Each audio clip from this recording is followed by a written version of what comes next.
Hi there, welcome.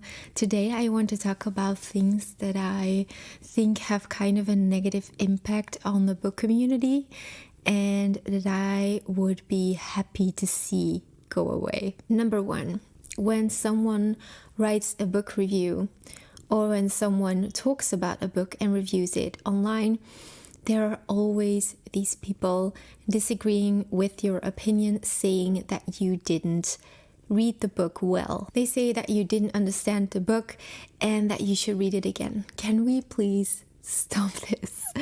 I think it's insane to assume that someone hasn't read a book well or someone didn't understand a book when they give a bad rating or when they say they didn't enjoy the novel. I will never understand why they kind of want to change your opinion about the book you've read instead of opening a decent discussion about it. Also, can we finally please accept that we all have different opinions and different experiences with novels? Number two, the yearly or monthly reading goals. I am not talking about I want to read Shakespeare this year or I want to read all of his works this year. I'm talking about I want to read 200 books this year. I want to read 8 books a month. So I'm talking about that kind of challenge. Reading is not a competition. It should never be a competition. And I often feel like to many readers, it's more about the amount of books that they can read every year than about the content of those books. And I understand that it can be motivating to read more. If you say you want to read 100 books in 2025, then perhaps that is going to motivate you to read more. But I think that is a bad way of looking at things. You cannot put a number on the books that you want to read. And actually, it really doesn't matter. Nobody cares. I promise you, nobody cares how many books you have read in 2024. And you shouldn't care either. Yes, it's just useless. It doesn't matter how many books you have consumed. What does matter is the quality of your reading and how much you remember. And I'm not saying that you have to remember everything that you read. And that's why I often talk about the importance of note-taking. Just make sure that the things that you do want to remember, you jot down in a journal or an online app or something. So no, you don't have to remember everything, but I do strongly believe that the quality of your reading really matters. As for my own experience in this, I started tracking what I was reading 5 years ago. And the first year was my top year. I read so many books, listed them all, numbered them all. And I still list my books because I want to keep track of what I have been reading because I find that important to track, but I don't do it for the number. And that first year was the year that I have read the most books because I was feeling competitive. It was also the year that I joined Bookstagram, and everyone was posting, oh, I've read 10 books this month, I've read 20 books this month, and I was feeling so competitive and I wanted to consume as many books as I could. And so I always went to the library, by the way, so I got myself 10 books a month and I actually read them. I was also spending a lot of time commuting, and I still do, on public transport. And the books I was reading was mainly fantasy, young adult, and it was kind of easy to consume so many books, but I consumed them in such a way that I kind of felt that I have been wasting all of that time with just trying to read as many books as I could. And yes, I consumed a lot of stories and it helped me as an author perhaps, but looking back at that list now, I really didn't get that much out of it. And what I do now is I really curate my reading list. I make sure that I only pick books that I really want to read, that I find important, and that I think will help me in some way. Like we read for 2 different reasons, right? There are people who read for entertainment, like when you're watching a Netflix show and you want to you want to get entertained. Same goes for watching TikTok videos of cute cats.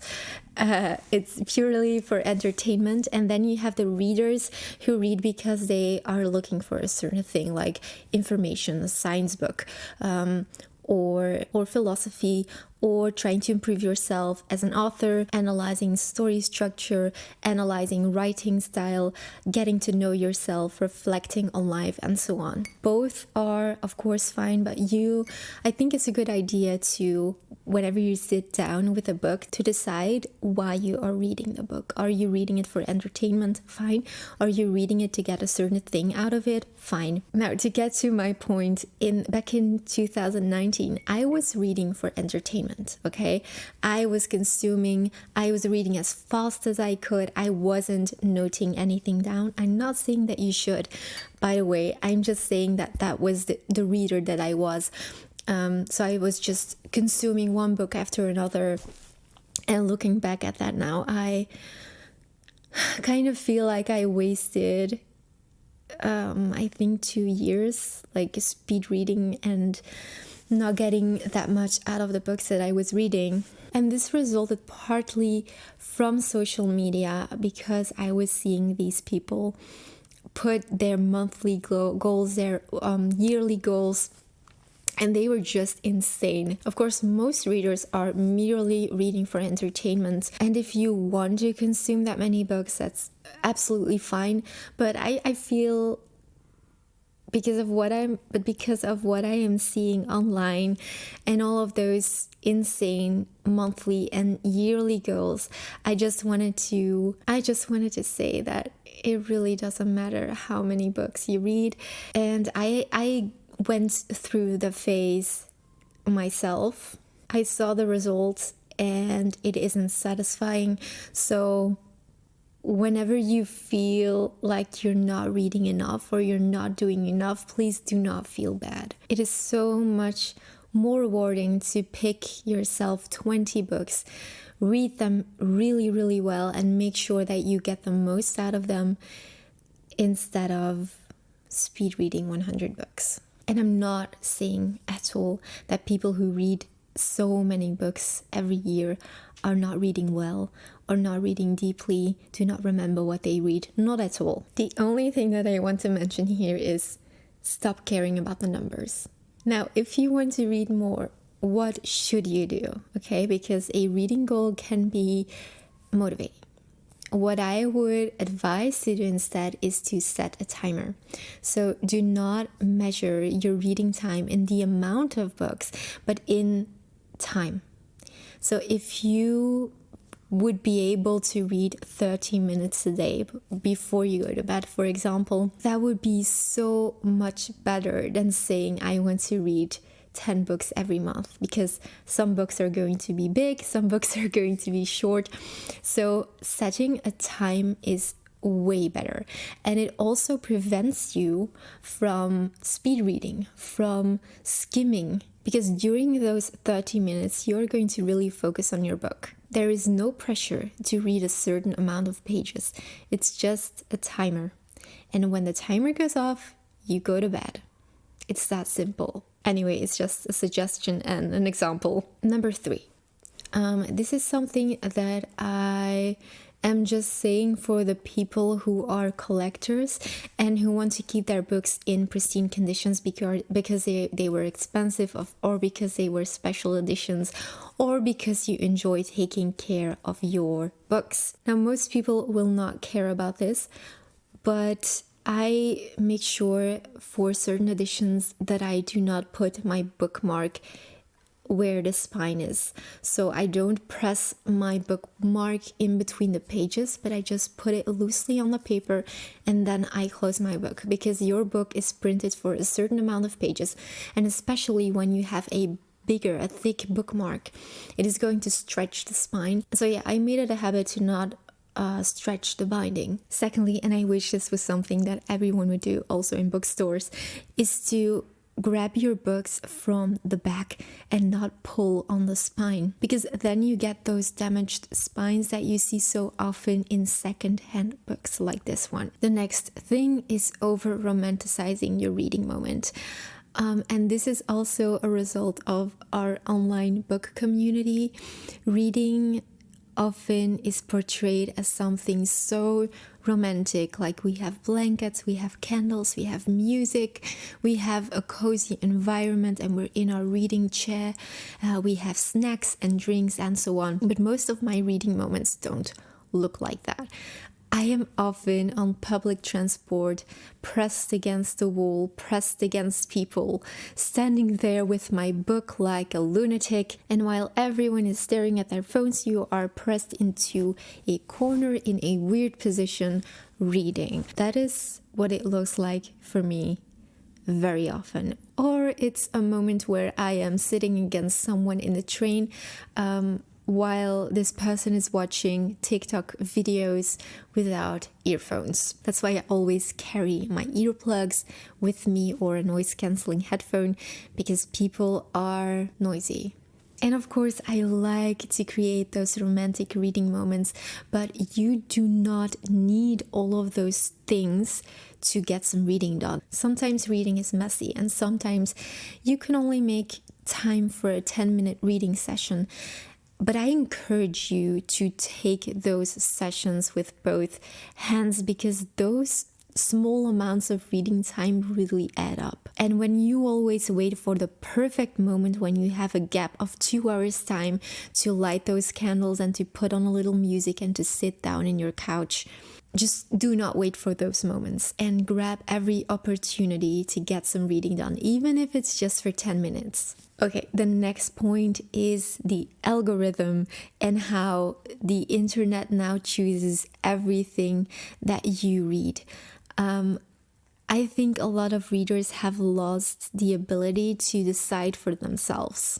What do you want to read? And if there was no one to tell you which books to read, and I'm also talking about the books that are bestsellers that get pushed on you everywhere by everyone, what if you were to go to a bookstore and just browse, like people used to do before all of those social media platforms? We mainly decided what we wanted to read ourselves because of our interests, but now we get bombarded by so many opinions and so many people saying that this book is the best thing that they have ever read.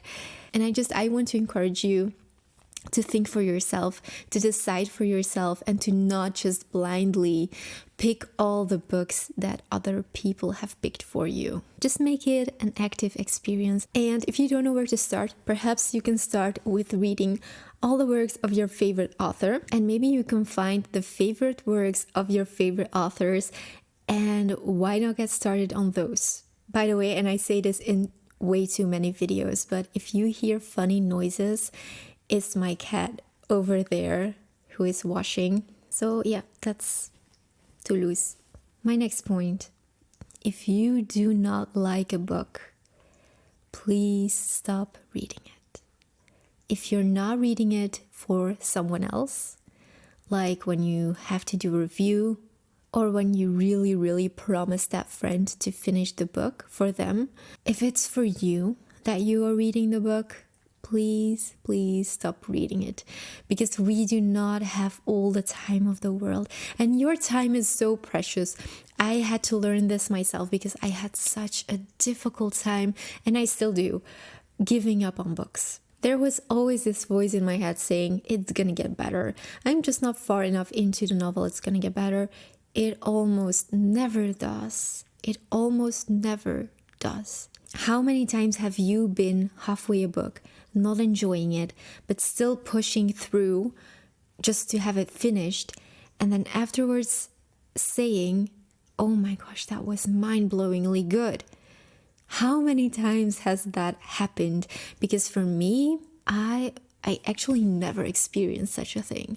If I didn't like the first half of a book, it never happened to me that I liked the second half. The second half can definitely be better, but it doesn't fix the issue. So I have this rule that if I do not enjoy a book, then I give up on it. Fortunately, it almost never happens. Like the past 2 years, I have almost never had to give up on a book. And this is, like I said in the beginning of this video, partly because I am way more selective in the books that I pick. Also, you have those readers who finish a book against their will because they find it a horrible book, only to yell about it on social media. And I know it gets a lot of views.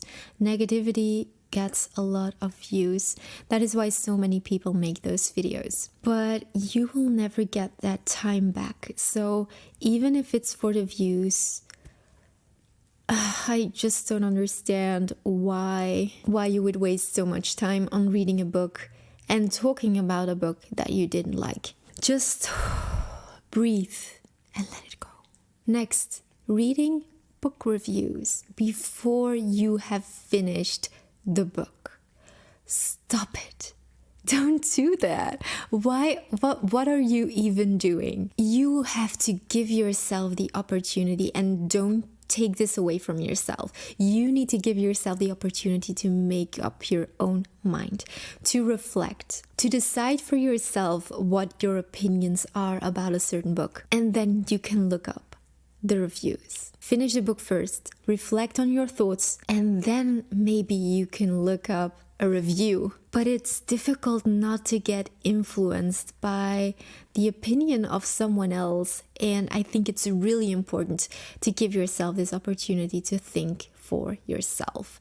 That is the whole point of literature, is to think for yourself. My next point, and this also concerns book reviews.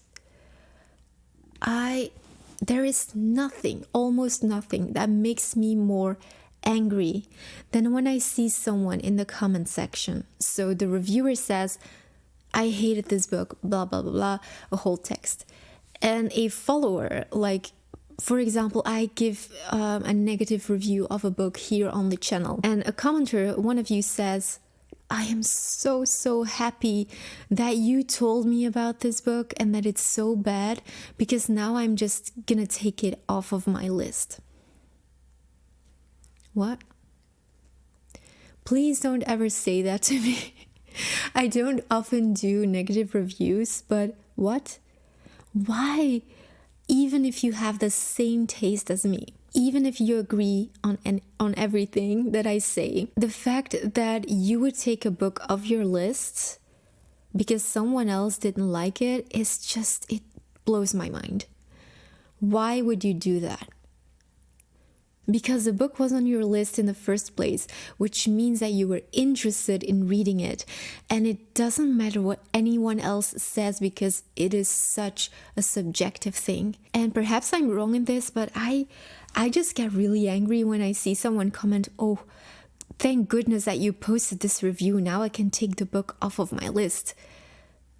I don't know. It just makes me angry because it doesn't make sense to me. If you've ever done this or commented this, please let me know why, because you have your own opinion, and even if you generally have the same taste as this person, it still can be an exception. So there, please let me know why people do this, because I just don't understand. My next point, the idea that a book shouldn't be too difficult. I think that from time to time you should tackle a book that you think is too difficult for you. You have to challenge yourself, and I think it's a good thing to read a little above your level.